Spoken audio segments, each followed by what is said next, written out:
వీళ్ళు ఇప్పుడు కొంత అసలు అన్నయ్య వాళ్ళు ఎన్నో సంవత్సరాల నుంచి పరిచయం అయ్యారు, తెలీదు. ఎలా అంటే దేవుడు అన్నాడు కదా వాక్యంలో, ఇరిమియా, నువ్వు తల్లి గర్భంలో జన్మించక ముందే నేను నిన్ను ఏర్పరచుకొని ఉన్నాను అని. అలాగే నా జీవితంలో కూడా దేవుడు నేను జన్మించక ముందే ఆయన ప్రణాళిక నా మీద ఉంది. ఎలాగంటే మా అమ్మకి ఫస్ట్ ఒక బాబు అయితే 5 నెలలప్పుడే అబార్షన్ అయిపోయింది. అతను పుట్టినా నేను పుట్టకపోదును. తర్వాత 2 పుట్టారు అన్నయ్యలు. అయినా మా నాన్నకి ఎందుకు ఆడపిల్లలు అంటే ఇష్టం ఉన్నదంట. మరి నేను ఆడపిల్లలని మా నాన్నకి ఎలా తెలుసో నాకు తెలీదు. అయితే మాకు వద్దు, పాప ఎప్పుడు వద్దు, మాకు వద్దు, మనకు వద్దని మా అమ్మకి ఇష్టం లేకపోయినా మా నాన్న టాబ్లెట్లు తెచ్చిచ్చాడంట.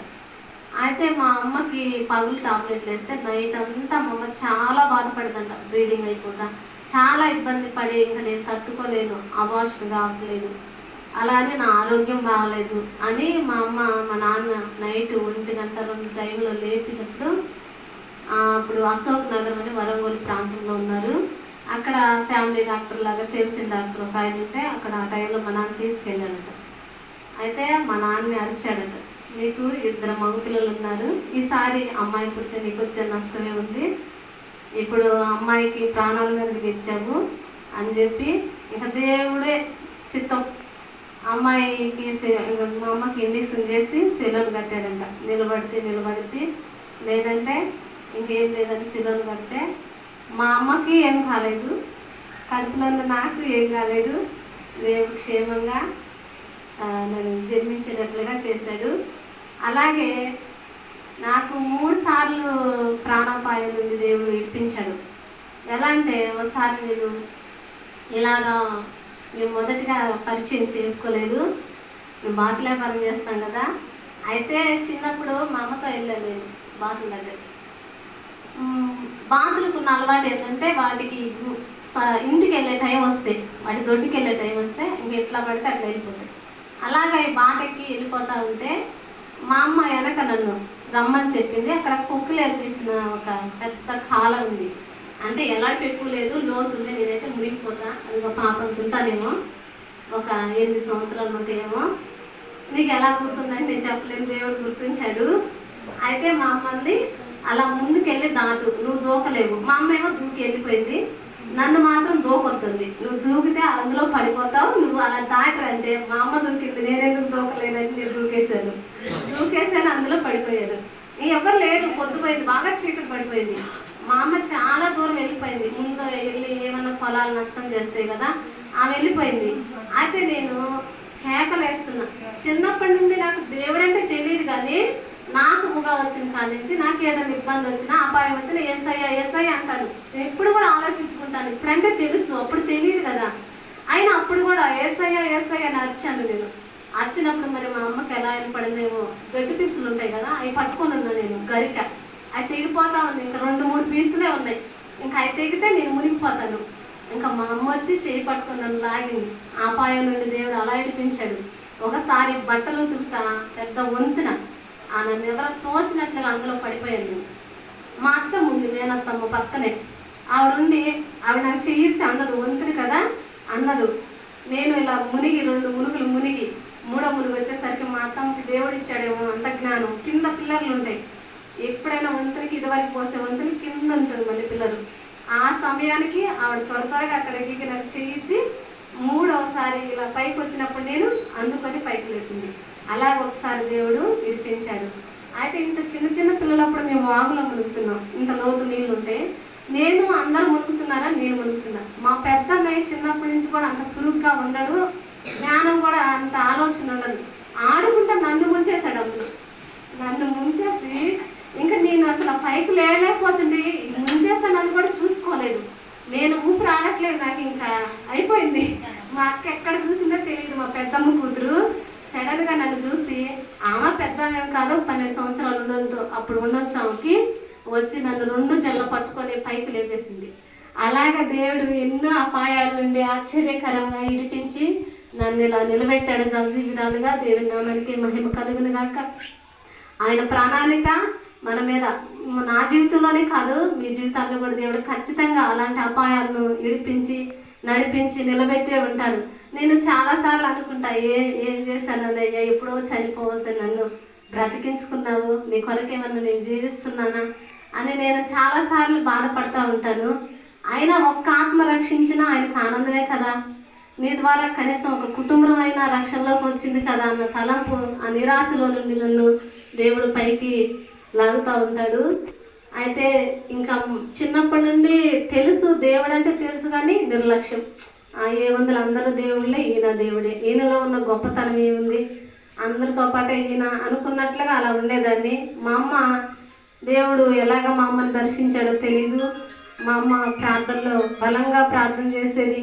మా నాన్న చాలా వ్యతిరేకండి. మా నాన్న అంటే అసలు మా అమ్మని భయంకరంగా కొట్టేవాడు, తిట్టేవాడు. నైట్ అంతా నిద్ర లేకుండా ఆమె మోకరించింది చూస్తే చాలు ఇంకా తిప్పుతా ఉండేది, ఇల్లు తిప్పుతూ ఉండేది. నీకు ఎందుకమ్మా అంత బాధ, ఆ దేవుడి కోసం నువ్వు అంత కష్టపడటం అవసరమా, ఆయన మాటిను అనేవాళ్ళం, మాకు తెలియదు కదా.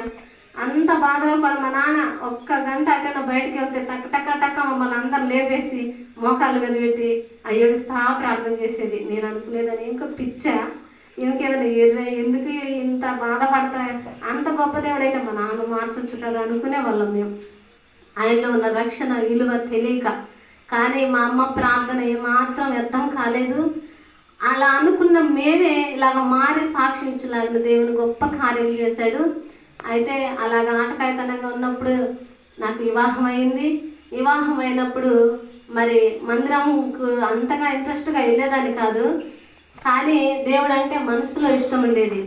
ఈ ఒత్తుళ్ళు శ్రమలు నేను అనుకునేదాన్ని, నాకేంలే, నన్ను ప్రేమించే మా నాన్న, నన్ను ప్రేమించే మా అన్నయ్యలు, మా అమ్మ అందరూ ఉన్నారు, శ్రమలు వాళ్ళందరూ వచ్చి నన్ను ఆదుకుంటారని అన్న ఉద్దేశంతో దేవుని పైన ఎక్కువ ఆనుకోలేకపోదు. నేను ఆ మనుషుల సాయం చూసి లేకపోతే ఇంకేదో దేవుని పైన ఆధారపడలేకపోయేదాన్ని.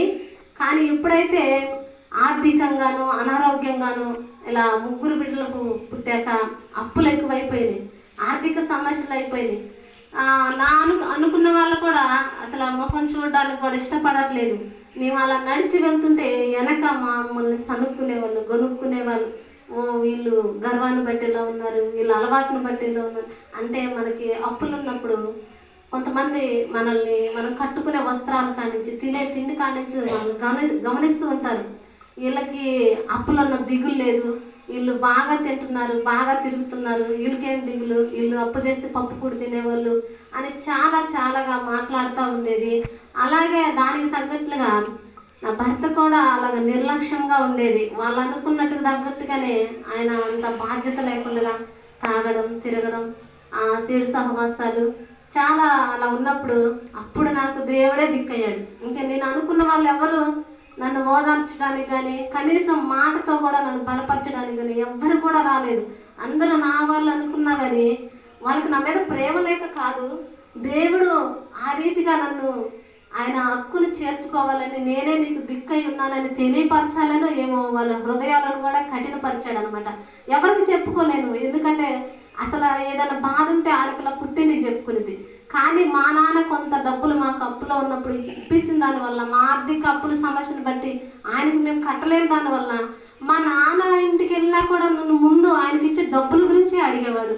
అసలు నాకు ఎంత వేదన అంటే ఇంకెవరికి చెప్పుకోవాలి, ఆయనకే చెప్పి కన్నీరు కాచి ప్రార్థన చేసుకునేదాన్ని.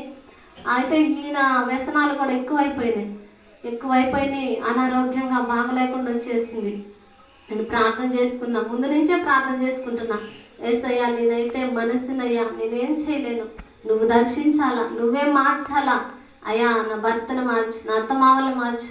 అంత వ్యతిరేకమే, విగ్రహారాధన, ఫుల్లు విగ్రహారాధన. మా మామయ్య మా అత్తమ్మ వాళ్ళ పేర్లు రావులు రమణమ్మ, వాళ్ళు నిత్యము రావుల వారికి ఎప్పుడు పూజలు పొంగళ్ళు అవి చేసుకుంటూ ఉంటారు. వాళ్ళు నువ్వే దర్శించాలా, నువ్వే మార్చాలి అయ్యా, నేను ఎంత చెప్పినా వినట్లేదని దేవునికి ప్రార్థన చేసుకున్నాక వాళ్ళు కూడా దర్శింపబడ్డారు. ఎలాగంటే ఆర్థిక అప్పుల సమస్యలో ఉన్నప్పుడే, ఒక 3 పిల్లలతో మేము ఇబ్బందులు పడుతున్నప్పుడే దీనికి బాగా లేకుండా అయిపోయింది. మా వారికి ఫిట్స్ అనే బలహీనత వచ్చేసింది. అప్పుడు వారు దేవుని వైపు తిరిగాడు. వాళ్ళు మొక్కిన దేవుళ్ళకి అప్పుడు దాకా మొరపెట్టుకున్నారు, వాళ్ళు ఏం చేయలేకపోయారు. ఎప్పుడైతే మా అమ్మ వచ్చి మీరు ఇన్ని రోజులు చేసిన ఎన్ని ఏమైనా మీ కొడుకును లేపలేదు కదా, ఒక్కసారి దేవుని మందిరానికి వెళ్ళి మీ పాపాలు ఒప్పుకొని మీరు ఒక్కసారి దేవుడిని అడగండి, ఖచ్చితంగా దేవుడు కార్యం చేస్తారని దేవుడు గురించి మాటలు చెప్పినప్పుడు మా మామయ్య మా అత్తమ్మ మారారు. వారి హృదయంలో కూడా ఒక ఆశ ఆలోచన పుట్టింది. అయితే దేవుని చేత దర్శింపబడి గొప్పగా ఆయన రక్షణ తీసుకున్నాడు. మంచి ఆరోగ్యం దేవుడు ఇచ్చాడు. ఆ విధంగా దేవుడు మార్చాడు. ఎప్పుడైతే మారు మనసు పొందుకున్నామో, దేవుళ్ళలోకి వచ్చామో, మా అప్పులు, ఆర్థిక సమస్యలు, ఇబ్బందులు ఎటుపోయినా తెలియలేదు. అప్పుడు అప్పులో ఉన్నప్పుడు బాధ, భయము, ఏదైనా చిన్నది వచ్చినా దేవుని రక్షణలో లేనప్పుడు చిన్న బలహీనత వచ్చినా చాలా భయపడే వాళ్ళం. ఇప్పుడు బలహీనతలు రాలేదా అని కొంతమంది అనుకుంటారు. క్రైస్తవులకి ఏ లేదా, బాధలు లేవా, ఇబ్బందులు ఉన్నాయి. కానీ మనకున్న నిరీక్షణ ఏంటంటే దేవుని పిల్లలుగా మనకు సమస్యలు, బాధలు ఉంటాయి, కానీ ధైర్యం ఉంటుంది. ఎందుకంటే అప్పుడు ఆదరణ లేదు, ఇప్పుడు ఆదరణ ఉంది. కాపాడే తండ్రి ఉన్నాడని ధైర్యం ఉంది. అలాగే ఖచ్చితంగా మనం నమ్మినట్లే మన సమస్యల్లో మనల్ని ఇరికించేవాడు కాదు, కానీ ఇడిపించి నడిపించే దేవుడు మన దేవుడు. చాలామంది మమ్మల్ని చూసి ఇప్పుడు మా వెనక గొనిగి సనుక్కున్నవారు అసలు ఆశ్చర్యంగా మా గురించి చాలా ఆశ్చర్యపోతూ చూస్తూ ఉంటారు. ఇన్ని సమస్యలు ఉన్నాయి, వీళ్ళు ఇంత సంతోషంగా ఎలా ఉన్నారు, ఇంత నెమ్మదిగా ఎలా ఉన్నారు, ఇంత ఐక్యంగా ఎలా ఉన్నారు, మా కుటుంబాలు ఒకరికొకరికి సంబంధం లేదు. అసలు మేము ఎప్పుడైనా ప్రార్థన పెట్టుకున్నప్పుడు దైవజనుడి కాడికి వచ్చి మా వాళ్ళు అంటారు, వీళ్ళందరూ సమాధానంగా ఉన్నారయ్యా, మా కొడుకులు ఏమో తాగి తిరుగుతున్నారు, మా వాళ్ళు కూడా ఇలా ఉంటే బాగుండు. అది మా గొప్పదనం కాదు, కానీ దేవుడు నమ్ముకున్నాక ఆయన చూపిన కృప అంత నెమ్మదిని, అంత సమాధానాన్ని మాకు ఇచ్చి, ఎంత ఇరుకు ఇబ్బంది అయినా కూడా తట్టుకునే ధైర్యాన్ని ఆయన మాకు ఇచ్చి క్షేమంగా ఇంతకాలం మమ్మల్ని కాచి కాపాడి నడిపించాడు. దేవుని నామానికి మహిమ కలుగును గాక. మా జీవితాల్లో ప్రతి క్షణం ఈరోజు మేము జీవించి ఉన్నామంటే కేవలం ఆయన కృపే. ఆయన కృప వల్లే జీవించి ఉన్నాం. ఆయన కృప వల్లే ఎంత ధైర్యంగా మేము ఉన్నాము. దేవుడి చిన్న సాక్ష్యాన్ని దీవించిన గాక. దేవుని నామానికి మహిమ కలుగును గాక.